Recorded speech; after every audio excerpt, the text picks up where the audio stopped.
Tutorial mata kuliah, Hukum Acara Perdata. Topik ke-41 dari 81 topik. Mediasi, prosedur, dan kendala mediasi pengadilan, bagian pertama. Mediasi pengadilan adalah proses mediasi yang diselenggarakan setelah satu perkara diajukan dengan gugatan ke pengadilan tingkat pertama. Mediasi pengadilan dimaksudkan untuk mengefektifkan pelaksanaan perdamaian yang dilaksanakan oleh hakim sebagaimana diatur dalam Pasal 130 HIR atau Pasal 154 REBG. Selain itu, pengintegrasian mediasi ke dalam proses penyelesaian perkara di pengadilan diharapkan dapat memperkuat dan memaksimalkan fungsi lembaga peradilan dalam menyelesaikan sengketa sehingga penumpukan perkara di pengadilan dapat diatasi. Karakteristik khusus yang terdapat dalam mediasi pengadilan adalah 1. Setiap hakim, mediator, dan para pihak wajib mengikuti prosedur penyelesaian sengketa perdata melalui mediasi. 2. Terhadap penyelesaian perkara perdata di pengadilan, apabila tidak melalui mediasi maka putusannya batal demi hukum. 3. Pertimbangan putusan hakim wajib menyebutkan bahwa perkara tersebut telah diupayakan penyelesaian melalui mediasi dengan menyebutkan nama mediatornya. 4. Perkara yang dapat dimediasi adalah semua sengketa perdata yang diajukan ke pengadilan tingkat pertama wajib lebih dahulu diupayakan penyelesaian dengan bantuan mediator. 5. Biaya pemanggilan untuk menghadiri proses mediasi untuk pertama kalinya dibebankan kepada pihak penggugat. Jika proses mediasi berhasil mencapai sepakat damai maka biaya pemanggilan akan ditanggung bersama oleh para pihak. Sedangkan jika proses mediasi gagal mencapai sepakat damai, maka biaya ini akan dibebankan kepada pihak yang dihukum untuk membayar biaya perkara. 6. Sifat proses mediasi pada dasarnya adalah tertutup untuk umum, kecuali jika para pihak menghendaki lain. 7. Setiap orang yang menjalankan fungsi mediator pada asasnya harus memiliki sertifikat mediator. 8. Pengadilan menyediakan daftar mediator yang dapat dipilih para pihak berperkara. 9. Mediator yang dapat dipilih para pihak. Dapat mediator yang disediakan oleh pengadilan yang memeriksa atau dari luar pengadilan. 10. Batas waktu para pihak memilih mediator adalah hingga 2 hari setelah para pihak hadir dalam persidangan. 11. Mediasi dapat dilaksanakan pada salah satu ruang sidang pengadilan atau di luar pengadilan sesuai kesepakatan para pihak. 12. Jika mediator berasal dari pengadilan atau hakim, maka proses mediasi harus dilaksanakan di pengadilan. 13. Proses mediasi yang dilaksanakan di pengadilan tidak dikenakan biaya. Tetapi jika dilaksanakan di luar pengadilan, biaya ditanggung bersama berdasarkan kesepakatan para pihak. Prosedur mediasi di pengadilan ini meliputi beberapa tahap sebagai berikut. Tahap pra-mediasi. Apabila pada hari sidang yang telah ditentukan kedua belah pihak hadir, maka hakim mewajibkan para pihak untuk melakukan penyelesaian perkara dengan perdamaian dengan cara mediasi, yaitu dengan memilih mediator, baik dari luar pengadilan maupun dari dalam pengadilan yang akan membantu penyelesaian perkara secara perdamaian.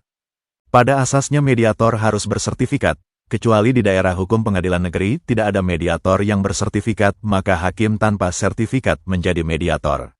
Sertifikat mediator diperoleh dengan mengikuti pelatihan yang diselenggarakan oleh lembaga yang telah memperoleh akreditasi dari Mahkamah Agung. Adapun mereka yang dapat dipilih oleh para pihak sebagai mediator sebagai berikut. A. Hakim bukan pemeriksa perkara pada pengadilan yang bersangkutan. B. Advokat atau akademisi hukum. C. Profesi bukan hukum yang dianggap para pihak menguasai atau berpengalaman dalam pokok sengketa. D. Hakim majelis pemeriksa perkara.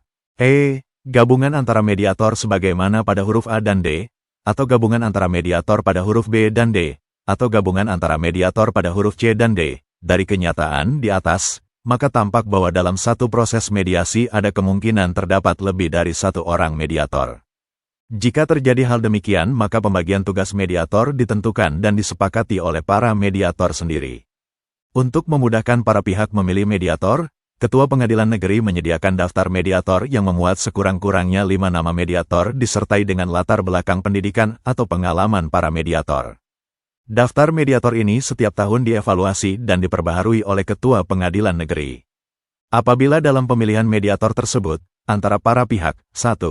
Tercapai sepakat menunjuk mediator. Kemungkinan karena suatu sebab tertentu para pihak memang menghendaki perkara dapat segera selesai maka dengan cepat para pihak dapat mencapai sepakat dalam memilih mediator yang akan membantu mereka menyelesaikan perkara secara damai. Jika demikian maka, A. Para pihak menyampaikan mediator pilihan mereka kepada Ketua Majelis Hakim, KMH, yang B. Setelah mendapat laporan mediator pilihan para pihak, KMH memberitahu mediator terpilih itu untuk segera melaksanakan tugasnya, dan C. Proses mediasi segera dilaksanakan, dalam waktu paling lama 40 hari kerja, pasal 13 ayat 3. 2. Tidak tercapai kata sepakat untuk menunjuk mediator. Namun, ada kemungkinan salah satu pihak, biasanya tergugat, ingin sengaja mengukur ulur waktu penyelesaian perkaranya, sehingga sulit bahkan mungkin mustahil bagi para pihak menentukan mediator yang akan mereka pilih. Maka jika hal ini terjadi, dalam waktu yang telah ditentukan, hingga 2 hari sejak hadirnya para pihak dalam sidang pemeriksaan perkara, KMH bagi para pihak berperkara akan menunjuk mediator yang berasal dari pengadilan. Mereka ini kemungkinan adalah A. Hakim bukan pemeriksa pokok perkara yang bersertifikat, atau B. Hakim bukan pemeriksa perkara yang tidak bersertifikat sebagai mediator bagi para pihak, kemudian proses mediasi dilaksanakan. Penunjukan hakim sebagai mediator ini dimungkinkan oleh pasal 9 ayat 3, yang menentukan bahwa jika dalam wilayah pengadilan tidak ada mediator bersertifikat, semua hakim pada pengadilan itu dapat ditempatkan dalam daftar mediator. Tahap pelaksanaan mediasi. A. Proses mediasi yang berhasil mencapai sepakat. 1. Setelah para pihak berhasil menunjuk mediator. Pasal 7 sampai dengan 12, maka 2. Dalam waktu 5 hari kerja para pihak menyerahkan resume perkara, dokumen yang dibuat oleh para pihak yang memuat duduk perkara dan atau usulan penyelesaian sengketa, kepada mediator dan masing-masing pihak, pasal 13 ayat 1. Selanjutnya, 3. Proses mediasi dilaksanakan, pasal 13 ayat 3, dengan kemungkinan 4. Di antara para pihak bersengketa dapat segera tercapai sepakat untuk damai, maka proses akan dilanjutkan dengan perumusan kesepakatan secara tertulis oleh para pihak dengan bantuan mediator, pasal 17 ayat 1. Atau kemungkinan 5. Karena para pihak bersengketa sulit menerima usulan perdamaian, mediator terpaksa harus melakukan kaukus, menemui masing-masing pihak sendiri-sendiri, pasal 15 ayat 3, dan 6. Jika dirasakan perlu oleh mediator, dan disepakati oleh para pihak, maka dalam upaya untuk berhasilnya proses mediasi, mediator dapat mengundang ahli, pasal 16, maka 7. Apabila setelah dilakukan kaukus dan, mungkin dengan bantuan ahli, tercapai kata sepakat untuk perdamaian, pasal 17 ayat 1 maka kesepakatan ini dilaporkan kepada KMH, pasal 17 ayat 4, 8. Setelah menerima laporan perdamaian, maka A. Hakim akan menguatkan kesepakatan itu ke dalam bentuk akta perdamaian, pasal 17 ayat 5. Berdasarkan pasal 154 RBG, pasal 130 HIR, putusan perdamaian, Akt van Vergelijk, merupakan putusan yang tertinggi, tiada upaya banding dan kasasi baginya. B. Jika para pihak tidak menghendaki kesepakatan dikuatkan dalam akta perdamaian, maka dalam kesepakatan perdamaian harus ditambahkan klausula pencabutan gugatan atau klausula menyatakan perkara selesai, pasal 17 ayat 6. B. Proses mediasi yang gagal atau tidak mencapai sepakat. Jika proses mediasi yang dilaksanakan dalam waktu 40 hari terhitung sejak terpilihnya mediator tidak dapat mencapai kata sepakat damai, maka 1. Mediator wajib menyatakan secara tertulis bahwa proses mediasi telah gagal dan melaporkannya kepada hakim, pasal 18 ayat 1.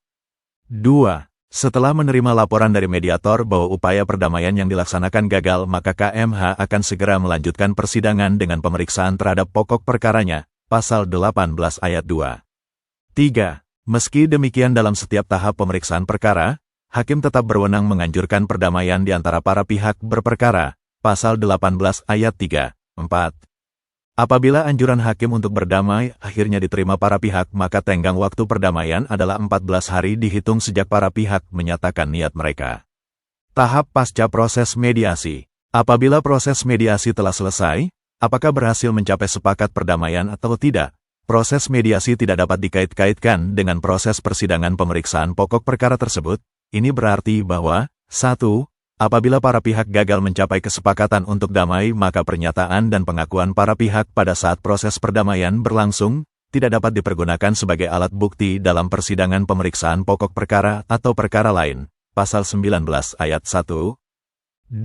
Segala catatan yang dibuat oleh mediator pada saat proses mediasi dalam upaya mendamaikan para pihak berperkara wajib dimusnahkan. 3. Mediator yang telah ditunjuk untuk mengupayakan perdamaian tidak dapat diminta menjadi saksi dalam proses persidangan perkara bersangkutan. 4. Mediator tidak dapat dimintai pertanggungjawaban, baik pidana, maupun perdata atas isi kesepakatan perdamaian hasil proses mediasi.